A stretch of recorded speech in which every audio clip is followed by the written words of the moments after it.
佛祖舍利係寶物，五彩舍利係啲乜？大家現在所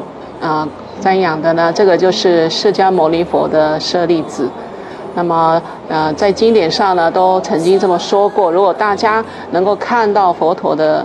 真身舍利子呢，就好像看到佛陀一樣。想見佛陀，大家有機會啦！兩個佛教團體舉辦咗個稀世聖寶公開瞻仰禮拜，一共有7件佛門珍寶展出，當中最少見嘅就係呢樣啦。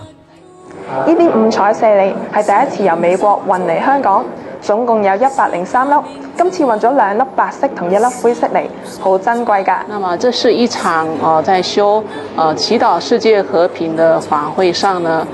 有一位大聖德呢，他修法之後呢，就佛陀呢來到這個空中，然後呢就降下了這個白色的甘露，在那個法波當中呢，還出現了有很多的這個五彩的這個舍利。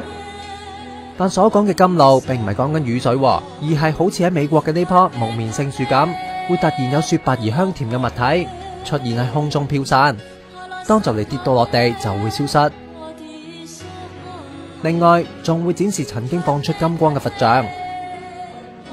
用土嘅熱力煉成喀卓安德丸，土可以升溫到華氏190幾度嘅相。